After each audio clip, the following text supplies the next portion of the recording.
Hello and welcome to another episode of Only a Bag, an Italy travel podcast. I'm Nathaniel Mellor. And I'm Darcy Melton. And today we're going to be picking up where we left off, talking about what to wear and not to wear while you're in Italy. In this episode, we're going to be talking about the winter.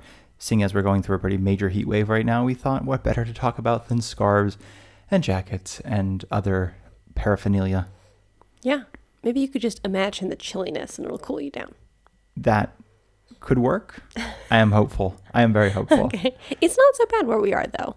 It's No, worse. It's worse in Rome and Florence. You said it's going to reach like 100 degrees Fahrenheit. The last couple of days is supposed to be about 100, and I think today is like 99. It's a 40 degrees Celsius. Where we are has only been 93, 95. What is that, like 37, 38? So it's not been too bad. Plus, it does cool down at night, given the fact we're in the mountains. So it's been a little bit more manageable. But I will say, I know that the heat wave is bad. But I will say, just because we had such a cold summer, after the last heat wave, it went down to like 70-something degrees. Not just here, but even like in Naples and stuff. Everybody was like, ooh, this is weird in fall. There was a full day that I wore a sweater in August. I know. It's been so cold. And so it's nice that again, it's terrible, but it's also nice that it's actually been hot weather again, because I think the last couple of summers have been so hot where you're just like, this is nice. Like, I really need to feel like this. And then the winters are so cold that you're like, I don't know. When it's such a mild summer, I'm always like, it's too close to the winter again. Yes. Which is all to say, thank you all for joining back in for another episode and talking about the winter with us. Before we get started, I just want to quickly go through that fun little early spiel. I'm cutting it down. Don't even worry. I know y'all like, oh my God, don't even worry. I got it. You ready? Thank you all so much to have been leaving reviews. If you'd like to leave a review, you can do so on Spotify or Apple Podcasts. I've already ruined it. This is lit. I didn't. You can go check out our website, Only a Bag, for lots of articles that we've written. And you can also contact us there at our contact box link. We have not been practicing this. Nope. But I think that was great. Beautiful. I think that's everything. Instagram. We have an Instagram. Only at a Only a Bag Podcast. And if you'd like to donate, we have a donation link, ko-fi.com/onlyabag. If you'd like to donate to us to support the channel and help us buy new microphones so we sound less like we're talking through a bunch of socks. I think is kind of what it sounds like to me. Yeah, we'll work on the spiel. And speaking of socks, let's talk about what to wear in the winter. Beautiful. What a segue. So I think in the last two episodes, we kind of started with what not to wear, and we're getting better at this. I will say at the top of this episode, we will be coming out, I think, with, now that we've done this at least twice, two other times, we realize there's a pretty staunch difference between what like you might not want to wear if you're trying to blend in, and this kind of is also very highly specific, as we've talked about before. It's like, don't walk around a beachside town in a bathing suit. That's a sign that you might not be from that town or Italy, because it's not a very Italian thing to do. So that's one side of it. And the other thing is simply what to pack, like what to actually physically wear. Like, what is the temperature like in November, December, January? So in the future, hopefully not that far in the future, in the next couple of months, we will be doing a how to plan your trip episode. It's something that, again, I think we haven't really ever talked about, because it's not highly specific, but it can be a highly specific. How to plan your trip or how to pack for your trip? How to plan your trip. Okay, cool. And we thought how to pack for your trip could fit into there. Basically, if you're planning on going to the south, pack these things. If you're planning on going to the north, pack those things. Mm-hmm. So we wanted to sort of come out with those in the future. And then likewise, we did want to touch back on over-tourism again, maybe closer to the fall. And that's when we're going to talk about some of these. If you're trying to blend in, if you're just like, I really want to visit and I don't want people to feel as if, their town's being overrun by a bunch of tourists kind of thing, then here's a way to sort of fit in. So that being said, we will readdress these in the future. If you feel like, oh, there's some stuff missing, we absolutely will readdress both of these in the future. This is just to kind of get y'all started and get y'all thinking about what to wear, not to wear, if that makes sense. I think so. Perfect. And again, as we've mentioned in the last two episodes, this is, when we say what not to wear, you can absolutely wear whatever you like to Italy. There's no dress code. You are fine to wear anything. Mm-hmm. There's like, I don't think, right? Like there's nothing. I don't think so. I think overall we want to impart to all of you that you should wear what you feel comfortable in. Talking is hard.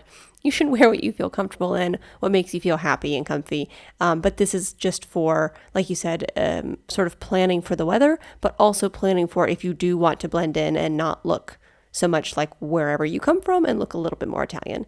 And all of that being said, I think we've said this before, but maybe I shouldn't say this because it makes our episode a bit moot, but Italians will probably know if you're not Italian. There is just Yeah, something that's true. about like whenever you grow up somewhere, you end up sort of acting and carrying yourself in the way of your nationality, I guess. Like, Or I mean, just society, the people around you more than exactly. Like, nationality. I know I look American. Some people are like, no, you look Italian because you're short and you have dark hair. I'm like, but I know I don't. I walk differently somehow. Sometimes I'll see people wearing an outfit that looks quite American, like basketball shorts and a t-shirt, but there's something about the way they carry themselves that just looks Italian. There's no Yeah. getting around it.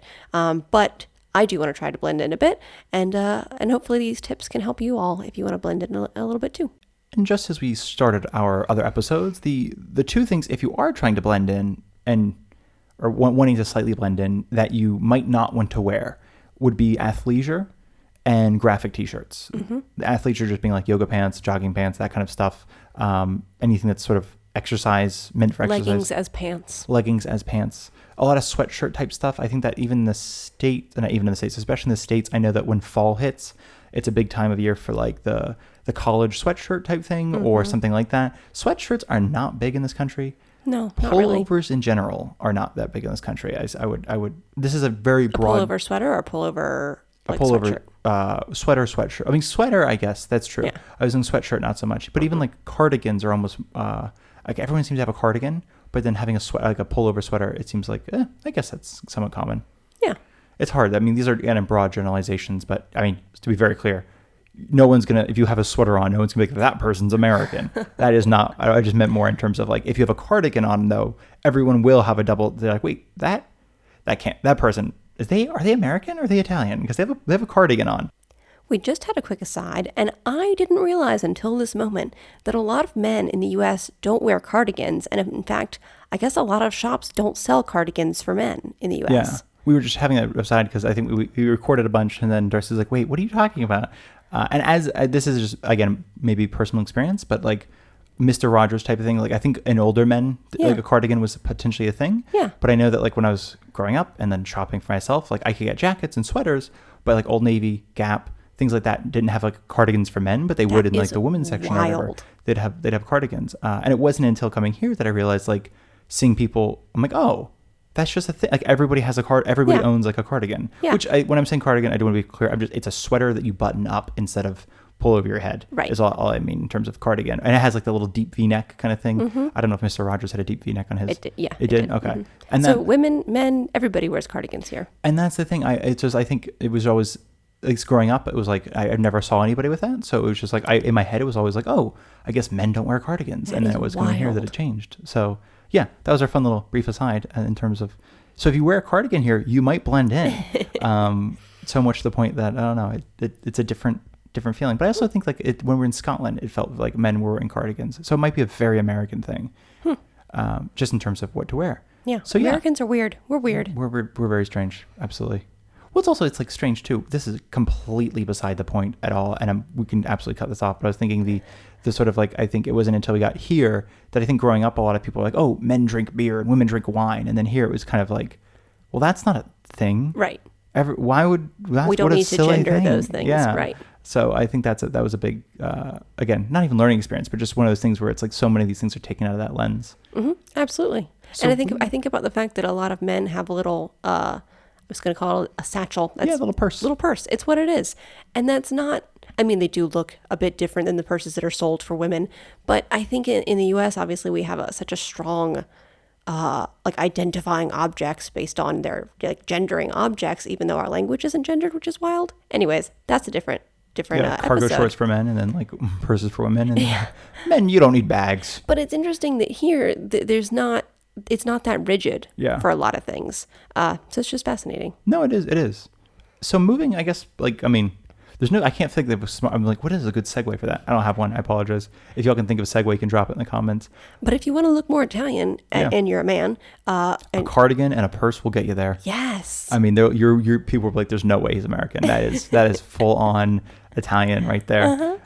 Especially if you have a little wallet. Like if you pull, that's the other thing. It's such a silly thing, but like it's almost for me like the big wallets are very American, and then it's a small little like coin purse or something like that, or I guess coin purse, because a lot of the Italian European wallets in general have a coin purse because we have the €1 and €2 coins. So it's kind of like, where else are you going to put those? In your pocket like a mad person? No. So that being said, I think that the wallets are always a big thing for me, because it's like, I think a lot of people here tend to have really skinny wallets with like a couple cards or cash and then a coin purse. Yeah. Which has a fascinating difference. So what do you wear, now that we've talked about what not to wear? Let's talk about what to wear. And not, there's really isn't blending in. Like, actually, if we want to stay with that for a second, we touched on this in the fall episode. Blending in Italy in the winter isn't like impossible. There's not things to wear, not to wear. The biggest thing I think is jackets. We touched on the last episode. It's this sort of puffer versus pea coat. Right. Which, I mean, really is the two main type of jackets by and large. Yes. That being said, though, and if I can throw a third in there, the Carhartt jackets, that classic Carhartt work jacket. Oh, you know, yeah. Sort of like on every home renovation show. I feel like, I say that because it is becoming popular here. In terms of the brand is obviously becoming popular here. Like if it's entered this sort of classic, it's entered the Americana sort of work style, if that makes sense. Sort of like, I guess, how Levi's did or whatever it is. So I think people in the States now wear it as fashion, not necessarily just as work. I think it's also a social media fashion trend. For sure. So it's coming over here as well. But you do see it here. And even, I mean, again, I think it's like they have the spirit of it, you know. I say that too because like the fair amount of the hardware stores will sell Carhartt here, but then people buy it to use as construction gear. So it's a little bit like, you have the spirit though, you got it. You're using it as. I think there are people who use it for like what its original purpose is, like hard wearing clothing, but then other people who wear it for fashion. Yeah, no, that's an interesting thing. But I think the two main jackets would be puffer versus pea. Right? Peacoat? Peacoat? Yeah. I guess you can't really shorten that one. Suddenly. So that would be, I think, the biggest one. But I think if I can speak for both of us, please correct me if I'm wrong, puffer does seem to be, totally valid, fine, and most people wear those. Absolutely. I do think there's a pretty, if you're traveling between the north and the south, or even the north of Italy and Rome, you might notice, like we said, and I think in the previous episode, that in Milan and in the north, it seems more like people wear more structured jackets, more like peacoats and overcoats, I guess, kind of fall into trench coats type thing. Exactly. And once you get to Rome and farther south, you see a lot more puffer jackets. Both are totally valid. It's not like if you wear one or the other, you're going to stand out. That's just something that we noticed traveling between regions. Yeah, and I think it's like I may have mentioned earlier, it is also a rural versus city thing. Even in Naples, some people are dressed really, really, really well in the winter. It's kind of because, I mean, let's be honest, it's a time to wear suits and structured jackets and hats and a nice little scarf. I mean, it is, you can accessorize like to the max in the winter, and in the summer you can really only accessorize two things, and then it's too hot. Yeah, exactly. But I think that's like, city versus sort of countryside, if you will, rural areas. So if you're trying to blend in, if you're like, oh, I really want to look good, there really isn't. If you have an outfit too, especially if, wherever you're coming from, if you're like, I really want to wear this in Italy, I look so good in this, you can. I mean, winter is the time to like just bring it out. If it's I brought a ridiculous waste of space. I brought a cashmere peacoat over here on our first trip. It took up one entire half of the suitcase. I wore it maybe 3 times because it is not a very practical jacket, I realize, because you keep sitting down and standing up on stuff, and you're just like, this is a waste. I should have just worn a shorter jacket. But it was fun. It was enjoyable, and I felt for like the 10 seconds. I wore it with sneakers though, so it wasn't like I was not killing it. I didn't bring the right shoes. I didn't bring the right pants. Nothing. I just had this really nice jacket, and I wanted to wear it. But if you also want to do the same thing, you can. I will say that a lot of Italians in general wear dark colors. Yes. Especially in the winter. It is just a sea of dark colored clothing. Not a pop of color in sight. It can be really dismal, I think. And I think, and also at the same time, though, that could also work in your favor, because in the winter, if you happen to be coming here in the winter, at least not in the north, because it might be more ski inspired, like ski jacket inspired, where it is brighter colors to find people in the. Not in cities, though. No, I haven't been to. I realize I haven't been to Milan in the winter. We went to Milan in the winter, and we walked around a bit. Everybody was in dark colored. That's a good point. They all had like gray and black peacoats on, or and they're London very fog like on. Fashion. Well, I was thinking kind of like, because there is a bit of a those I don't know what they're called. They're the ski sunglasses that have kind of gotten really popular. Yeah. So that's sorry, I'm making a face. I don't find them cute, but if you find them cute, more power to you. But I'm thinking if the ski aesthetic is catching on, then it might be that you're going to see a lot of color. Potentially. Yeah, and I was also thinking in terms of like if you are traveling with a family or traveling with a group and coming in the winter specifically, because again, kind of a great off season to come in terms of what, just it being kind of not super packed, but it's not a bad idea to wear. Like everybody has a really bright purple jacket or red jacket on. Honestly, I have this bright-ish, it's not like a neon orange, but it's a pretty bright orange hat.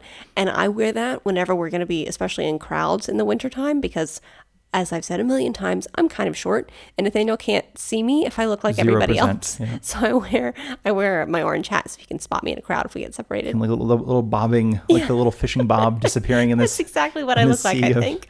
Everybody else is like black skull caps. So that is a big thing. The other thing I wanted to touch on was actually footwear, interestingly. Okay. Well, only because, again, I cannot urge you all enough, especially in the winter. And we're going to kind of think also potentially it would be a good transition here into how to pack for the winter. Mm-hmm. But especially in the winter, it's rainy. Like Yes. Italy does have pretty rainy winters on average. This is changing. I think the last couple winters have been actually a little bit dry in times, like sunny. And everybody gets a little bit nervous because, I mean, at least where we are, it's like a sunny day in the winter is not a thing. It's a dismal rainy day for 2.5 months. Which is like good for our spirits, but not for the environment. The sunny days. Yes. I was like, no, it was terrible for our spirits. We were very miserable during the entire time it was cloudy. But no, I want to mention boots because it is like, if I were to tell you as a traveler, I highly recommend bringing boots. Something that you can get wet and either it dries quickly. So one of those like kind of not necessarily quick dry boots, but there are not waterproof boots, but it's like my understanding when hiking companies make boots, they make them one of two ways: waterproof boots or boots that dry quickly. Okay. Because that can get wet and then dry out quickly. Because waterproof footwear, if it gets wet on the inside, it can take forever to dry out because it can't like escape kind of thing. So it's apparently there's the two modes of thinking, which is all to say, however you bring footwear, I really do highly recommend like a pair of hiking shoes or boots or something like that in the winter because it can be wet, slippery, rainy, one of 100 things, and it's nice to have a pair of footwear that you can rely on the entire time. However, one thing you will notice, especially in cities, is that like leather shoes and loafers and even heels are still being worn. And especially if you're hopping from like a heated bus to a heated, office building to a heated apartment to a heated taxi cab, then it doesn't make that much sense, I guess, to like if you're working, it doesn't make that much sense to consider, what if I have cold feet? It's like, you're gonna have cold feet for 3 minutes. It's fine. But if you're like, again, coming from people who when we travel in the winter sometimes, just because it's cheaper and just because like, I want to check out, I mean, Carnivale, for example, in Venice is February. It's pretty chilly. It is like, you're going to be outside all day, essentially. Yeah. So it's smart to have footwear that's warm rather than good looking. Yeah. I mean, you need to keep your feet warm and dry as much as you can in the wintertime. So if you're going to be walking around all day, it's important to wear shoes that are going to keep your feet that way. Exactly. And so that was the thing, like in terms of if you're trying to blend in, absolutely dress shoes. Yeah, no doubt. That's going to blend in. Heels, you're going to look a vision. You're going to blend right in. And at the same time, I cannot recommend that if you're traveling. But there's also, as you mentioned in the last episode, the episode before, this sort of like chic sneakers, like really clean cut sneakers. Adidas, Popular, Diadora, things like that are also totally fine to wear. Like a lot of people wear like really, really sleek looking sneakers. Campers are big here. The brand called Campers. A lot of people have those in the winter just because they're kind of like a nice mix between subtle but streetwear, and it seems like a lot of people tend to err on some into that sort of area. Yeah, I think campers are a good option because they do have all these kinds of different like sole options that are grippy and good, but they also they tend to not look like hiking boots specifically, Yeah. Again, I always say I wear my Doc Martens, which I specify are vintage because I don't like the new plastic ones. What's the other company, the original Doc Marten company? Do you remember their name? Yes, I don't. Okay, well, we're going to put it in the description. I know, it's the original Airwalk Airwalk company is what it is. Yeah. They'd be great. Because I think if you can find like good vintage leather boots or new leather boots, and if you keep them oiled and you take care of them, those are a really good option. I have not found a pair of hiking boots that I enjoy. Like I just don't feel good to me. But that's just my personal taste, so that's why I wear my Doc Martens. But a good, strong boot. Yeah, no, and actually on that note, if I may, it is not cold enough in Italy, I think, unless you're really in the north or up in the mountains, to have an insulated boot. That might be too hot, honestly. I've had boots from Lem's Shoes. It's like a barefoot shoe company. They're like all supposed to be natural foot shape. Don't hire me to do any of this. I'm doing a terrible job. But they're great, and they are flannel lined boots, and they were really, really comfortable, but they do tend to get really hot, especially when it's like it's chilly but not cold out. And a lot of places that you're going to be walking in Italy, even in the winter, are probably not going to be that snowy. Yes. Unless you're really in the north. I mean, obviously, if you're going hiking in the Dolomites in the winter. Yeah, ignore all this. Wear boots. Yeah, wear boots. Yeah, absolutely. You need very specific hiking gear for that sort of adventure. But if you're going to be in a city, it is not likely that you will be trudging through snow or anything like that. It will be wet and rainy, but it's not like you're going to be sticking your feet in a block of ice. I think even like in Rome when it snows, it's newsworthy. Like people do talk about that, and there's articles on it's snowing in Rome, which it's on the same latitude as New York, which it is not newsworthy when it snows. Right. So it just in terms of what to expect. On that note, moving into the sort of segueing into the what to actually bring, as I've mentioned, Italy is quite wet in the winter. It's quite rainy. It tends to be quite rainy. So we do highly recommend bringing a rain jacket. Literally any kind of rain jacket. There's a couple of those 3-in-1 like puffer and rain jackets. Yeah, absolutely. Those are pretty helpful. I think you just have a regular rain jacket that you put on top of a jacket, basically. I don't wear my rain jacket that much. I have a rain jacket, and then I have my like all winter wool pea coat, which is great unless it's heavily raining. Then I use an umbrella. But I have a full length wool jacket, and it's pretty good. It's water resistant enough that if it's a light rain, I'm fine. It's got a great hood. But if it's going to be raining, I will put on my rain jacket and then just put on like 3 or 4 sweaters underneath. And it's not like there's a post like a year ago on Reddit, somebody's asking because he kept seeing like it's raining, it's going to rain, and he's like I don't understand. He's like, I'm from the Pacific Northwest. He's like, should I buy this thing? And he linked to like the fisherman sort of like just like the slicker thing? Like that's sort of like it is fully waterproof. And he's like, I don't understand how rainy it is, and because a lot of people are like it's raining. I think it's almost better to think that it is raining often. It's more frequently just wet. The air is just wet. Yeah. Like I don't know how to explain, but it's just like it's not raining. It's just very wet air. It's heavy mist. Yeah, it's constantly heavy mist. And this is like we've been to Siena, we've been to Venice, we've been to Florence, we've been to Matera. It's just usually it can be when it's not sunny, it can be just wet, which is usually great for the plants and things. But it can also make your experience just like, oh, everything was wet all the time. That's why I think I really rely on my wool jacket, because it's not that often that we're out in a downpour, but it is often that we're outside and it's wet in the air. Yes. Moving to pants, which is I think the other one, because people do ask blue jeans, like what's the deal with blue jeans? Totally valid in the winter, especially. I mean, Absolutely. Everybody wears. I think everybody has a pair of jeans that they wear.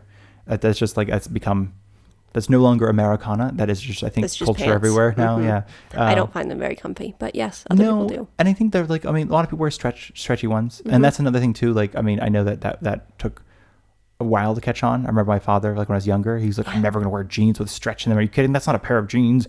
He was very into like, well-made clothing. That was more of his stance of just like jeans should just be cotton. That cotton is what you should be wearing. And then now, of course, he's, 68 years old and he's like, I just found these Land's End pants with some stretch in them. He's like, they are amazing. I can go downstairs in my jeans. I can do this in my jeans. And I'm like, yeah, it's the 2% elastane. It's killing it. And I think in Italy, it's 28% elastane. As long as it sticks to your body like a second skin, it's a good pair of jeans. I'm kidding, obviously, but not nearly as much as they could be. It is tight jeans in this country. Yeah. I don't like them. They're not comfy, but it's good. Well, the reason I bring up jeans is because it's one thing I think y'all will notice potentially when you come is technical gear, like hiking gear, or technical clothing, I think that's what it's actually called, isn't that common for any, like, I think in the state, like especially where we are, fishing shirts are like not uncommon at all. Like we're close enough to the water that. Like the tactical fishing shirts? Yeah, okay. Like those like, I don't know. I don't know if they have another name, but it's like the ones that have like in the back, there's like the big vent to cool you off. And it's got like pockets. Yeah. And they're like always blue or green or something, usually bright color. And, they're all kind of like, again, it's technical wear in the sense of it's not a natural fabric. It's a man-made fabric and it's got mesh everywhere. So that's not that common. Obviously, specifically fishing shirts, not common here, but technical gear in general isn't that common here. Like even the puffer jackets, going back to that, they're not like Patagonia or North Face as much as they are like just like H&M or something that's just like it's a jacket with or puff. Honestly, here in the South, a lot of them are just off-brand, Oh, yeah. sold new at the market, unbranded. They're just puffer jackets. Yeah, exactly. Or at the grocery store, you can sometimes get them for like $15-$20 kind of thing. It is what it is kind of thing. So I say that like in terms of in the winter, I know that some people have like technical pants they like to wear or hiking pants. And I will say like Decathlon or Decathlon, depending how you pronounce it, will sell things like that, like insulated pants or whatever it is. But it's not as, like people just, I mean, people love suffering, I think here. So just like, they're like, I'll wear thin jeans and be freezing all winter. And that's totally fine. So, which is all to say, there isn't really much you can wear in the winter that doesn't look Italian. But I think if you're coming with like technical pants, if you're like, you know, in technical shirt and your hiking boots and your, you know, your 2-in-1 jacket, and then you're gonna like that. Everyone's gonna be like, oh, that person's not from here because they dressed appropriately. That's ridiculous. there's no way. They have multifunctional clothing. Yeah, no, that's a big giveaway. So I think jackets, pants, boots. As I mentioned before, but we can touch on again. Hats, absolutely, pretty much any kind of hat. There's no type of hat, especially in the winter, that is a, you know, that's going to either make you like stand a dead out. giveaway for you being from somewhere else. Yeah, Yeah, not really. and which makes sense. Like, so if you have a skull cap or what are they called, the little beanie, scully, those are all great. I mean, anything like that, anything that covers your head is fantastic. It is chilly. Your ears will be cold. Yes. Scarves are huge. Everybody wears a scarf in Italy. It's just sort of a, again, as we mentioned earlier, a free way to accessorize. That's also a great item, I think, to get if you want to go to a used market. There are lots of scarves. It's been my experience. Silk scarves as well as like polyester scarves that look like the silk scarves, wool scarves that are used, cashmere, and it's a small enough thing, and they're often not very expensive, so it's a great little souvenir to pick up. Oh yeah, phenomenal. I will say though, you have a lovely black wool scarf that still smells like the previous owner who 100%. used so much cologne. It has permeated like every fiber of that scarf. We've washed it several times. I've hung it in the sun for days on end to sort of like de-smell. It smells so heavily of a cologne that it's an unnamed, I don't know what it is, but it's so I feel sort of very self-conscious when I wear it because I smell like I put on a bunch of cologne and I'm like, I didn't, it's just the scarf, I'm so sorry. So it's like a pre-scented scarf. It is a pre-scented scarf. That is never going to catch on, I hope. But yeah, I think, basically scarves, all that kind of normal stuff, scarves, sunglasses, gloves are weird. Not that many people wear gloves. Yeah, you mentioned that in the last episode about fall, is that a lot of, particularly men, don't tend to not wear gloves here, which is wild to me. Yeah. There are several, I feel like especially in Rome and Florence and Siena in the north where the leather industry is really big. The leather industry is fairly big in the south too, but there are a lot of sort of fancier glove shops specifically for women and honestly people with tiny hands. Like the gloves are not made very big. No, oh my God, they're made for little Italian hands. Little sausage casings. Yeah. So sometimes they fit me, but I feel like I'm a hardy medium in the gloves. A hardy medium, I like that. Does that mean you're a small medium or a big medium? It means I'm a big medium. Big medium, okay. Yeah. You have tiny hands, by the way. Well, that's the thing. I have small hands. Like I would say they're small, but here they're like I was like, you have like the pianist's hands? I do not, but thank you. But they are relatively small. But in Italy, I would say they're a medium. But the point is that there are lots of glove shops for fancy, lovely gloves. But I don't often see that many people wearing them, and particularly men just don't wear gloves, it seems. Yeah. I don't know why. And actually, on that note, you mentioned leather, and I think that's something else I just want to touch on is leather jackets and stuff.